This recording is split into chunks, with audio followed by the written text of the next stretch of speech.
Pada sidang hari ini, saudara, untuk pertama kalinya kita sama-sama melihat 3 terdakwa digabung. Richard Eliezer, Ricky Rizal, dan juga Kuat Ma'ruf, saudara. Lantas apa tanggapan dari pengacara terdakwa usai menjalani sidang tadi? Kita bahas bersama dengan pengacara terdakwa Richard Eliezer, Roni Talapesi, dan juga soal penggabungan terdakwa ini kita juga akan membahasnya bersama dengan mantan hakim, Kang Asep Iwan Iriawan. Selamat malam, Bang Roni. Selamat malam, Kang Asep. Salam sehat. Selamat malam, Bung Yasir. Selamat malam, Pak Asep. Terima kasih buat waktunya untuk Kompas malam ini. Saya ke Bang Roni dulu. Bang Roni, Anda merasa dirugikan dengan penggabungan klien ini.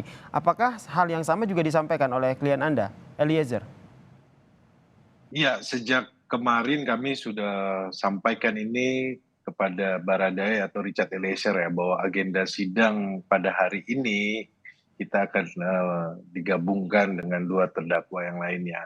Sejak kemarin kami menguatkan Baradae atau Richard Eliezer agar dalam sidang pada hari ini menghadapi persidangan dengan baik ya.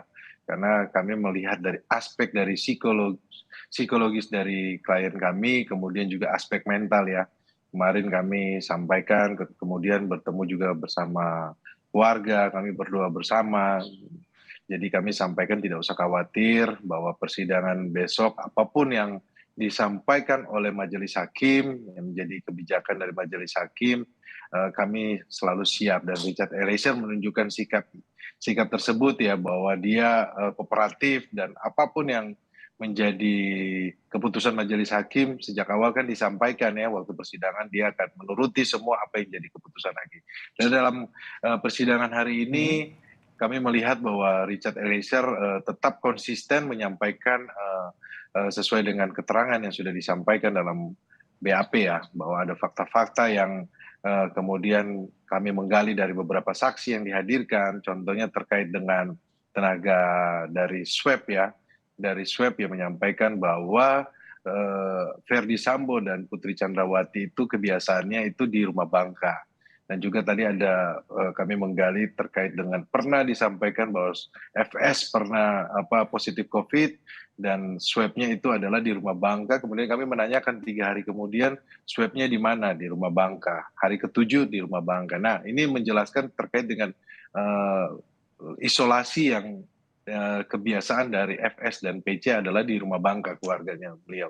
Dan juga disampaikan bahwa oleh dari petugas bahwa yang swab itu di Duren 3 itu di posko ya, bukan di lokasi TKP ya. Itu yang menjadi fakta yang terbaru terkait dengan dari petugas swab yang dihadirkan sebagai saksi. Berarti klien Anda, Richard Eliezer, ini tidak merasa tertekan dan tetap fokus ya, meskipun disandingkan dengan 2 terdakwa lain ya, Bang Roni ya. Kalau dari Anda sendiri melihat penggabungan ini apakah juga akan berpengaruh pada mungkin waktu Anda menggali keterangan dari para saksi begitu, karena waktunya harus dibagi dengan 2 terdakwa lain? Ya, betul Bung Yasir, karena terkait dengan kepentingan kami untuk memeriksa saksi-saksi yang dihadirkan, pastinya kami memerlukan pendalaman yang lebih membutuhkan banyak waktu ya. Tapi kami melihat bahwa untungnya kemarin kami sudah periksa saksi-saksi terlebih dahulu ya. Jadi beberapa saksi itu yang sudah kami periksa dan sudah menjadi catatan buat kami untuk di pembelaan, di pledoi. Tetapi kalau saksi yang hari ini memang tidak berkaitan langsung, tetapi ada hal-hal yang disampaikan terkait dengan keterangan klien saya ya sebagai GC ya. Ini kan dia menyampaikan hal-hal yang ini dan ini terkonfirmasi dengan saksi-saksi yang hadir. Baik. Seperti itu. Saya ke Kang Asep. Kang Asep, apa yang menjadi catatan Anda nih ketika memantau sidang dengan 3 terdakwa yang digabung? Ya, yang pertama tadi dibenarkan oleh Mas Roni ya, jadi ada keterbatasan tidak bisa maksimal. Walaupun kesaksian ini lebih banyak bukan untuk tapi untuk yang lain, terutama untuk FS. Jadi kebohongan FS itu semakin beruntun ya, alibinya yang dulu menyatakan dipanggil sedang PCR ternyata tidak gitu kan, istrinya juga sama. Itu itu yang penting. Kedua ya saya kira, kalau ini acara saya berharap ada perubahan ya. Kalau ini terus berlangsung ya, tadi Mas Roni sudah katakan di antara berdua itu di antara terdakwa duduk di situ ya. Bayangkan kalau ini berlangsung besok saksinya FS sama PC ya, secara fisiologis ya manusia punya keterbatasan, artinya walaupun sabar, akomodatif, kemudian orangnya juga ya taat, patuh itu apa klaimnya Mas Roni itu. Tapi kan lama-kelamaan kalau di ruang sidangnya sekali lagi di situ ada PC, ada FS, terlepas apapun siap ya. Secara psikologis yang mananya pernah ada hubungan atasan bawahan itu yang kita khawatirkan. Malah konsep JC itu bagaimana kita melindungi, menghormati ya, malah bagaimana mengawal orang yang ini jangan sampai tertekan jiwanya, psikologisnya itu yang kita khawatirkan. Kalau Mm. sekarang saksinya justru mengalihkan bagaimana perbuatan FS. Artinya apa? Kesananya jangan sampai nanti ketika besok tuh ya kan ada pemeriksaan Mm. masuk RT lagi ya dan beberapa kelompok lainnya ya sudah kalau ART saya sudah saya prediksi pasti sama tipenya tipe Susi dan tipe Kodir gitu kan. Kalau tipe ajudan kan kita berharap ada beberapa kemarin justru ajudan yang justru ya memberatkan FS itu ada fakta-fakta yang terungkap di dalam persidangan. Berarti Kang Asep, Anda mendorong hakim untuk tidak menggabungkan ya, belajar dari jalannya sidang hari ini. Iya, sejak awal juga saya termasuk karena aturannya ada di Undang LPSK berkali-kali lah ya itu pasal 10 ya gitu walaupun ada kata dapat. Kemudian di KUHP itu tidak ada menyatukan, yang ada adalah split yang memisahkan. Tujuannya apa? Nah, jangan berlibat tidak diatur boleh. Justru itu kalau digabung itu berbahaya konsepnya gitu kan. Meskipun Apalagi kata hakim pertimbangannya murah dan juga cepat nih Kang. Apakah itu sudah cukup jadi pertimbangan untuk digabungkan?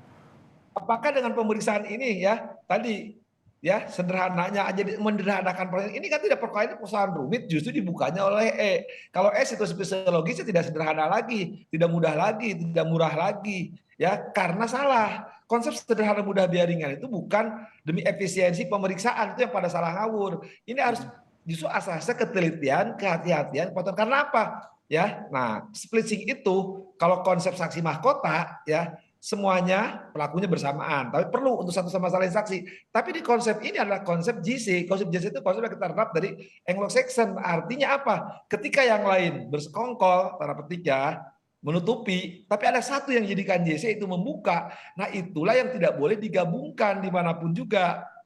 Makanya ketika yang konsep kontinental, ya lahirlah undang-undang LPSK yang baru di pasal 10 dan 10A itu jelas mengatur ya, jadi tidak boleh penggabungan itu tidak boleh. Ya dapatlah di situ dapat ya kata, tapi orang beberapa menafsirkan dampaknya itu berbahaya. Sekarang ini tadi saya kasih contoh ya, satu Mas Roni tidak maksimal menggali yang lain karena nanti bayangkan kalau misalkan ada saksi yang dua ini berbeda kan lucu, satu kalau yang dua lebih parah lagi nih pelaku utama aktor intelektual tadi saya katakan FS sama PC memberi keterangan mungkin oleh si KM dibenarkan tapi oleh si ya disangkal ya atau paling gampang Susi kemarin Susi jelas banyak yang bohongnya Pak publik pun rasio publik pun mengatakan nggak usah lihat fakta itu udah tahu tapi pasti oleh KM diiyakan tapi kan lain. Nah, apakah kalau orang-orang yang dalam tadi segerombolan sekelompok orang-orang yang bertahan dengan kebohongannya sekarang bohongan boleh dibuka kan apakah dari situ artinya semua ini yang harus tidak disederhanakan aja sederhana ya tapi ini perlu ketelitian hati-hati. Jadi jangan karena mengejar ya saksi kejar karena kan ya karena kecerdasan Mas Roni lebih unggul duluan malah betul dia nantang dia bilang duluan FS2 supaya cepat selesai artinya fakta-fakta ini biar terungkap jadi jangan bertele-tele pertanyaan coba deh tadi bertele-tele pertanyaan masalah anti tanyain ya gitu ditanyain tapi kan ada ketidaktegasan sekali lagi sidang tidak ada ketegasan hanya ngancam-ngancam hanya emosi yang keluar padahal saksi berbohong harusnya gunakan 174 itu ruang itu ada. Kedua membiarkan juga pertanyaan yang tidak ada kaitannya dengan dakwaan. Artinya apa? Kan peran RR, KM, itu berbeda. Nah saksi ini harus masing-masing untuk 3 orang ini ya walaupun sama tapi hati-hati untuk masing-masing berbeda. Apalagi nanti yang sering saya katakan hati-hati ketika nanti saksinya FS maupun PC atau sebaliknya nanti ya ketika mereka bertukar peran ya kelompok 5 ini kan akan bertukar peran. Ya itu yang kita khawatirkan artinya secara psikologis bagaimanapun juga itu akan mempengaruhi. Tapi saya pikir aja kalau memang jelas menggila saya juga memang ya karena kliennya Mas Roni itu orang patuh taat ya udah ikut aja. Yang saya khawatirkan nanti justru ya ketika situasi itu memuncak ya waktu pemeriksaan FS dan PC nah itu yang kita khawatirkan.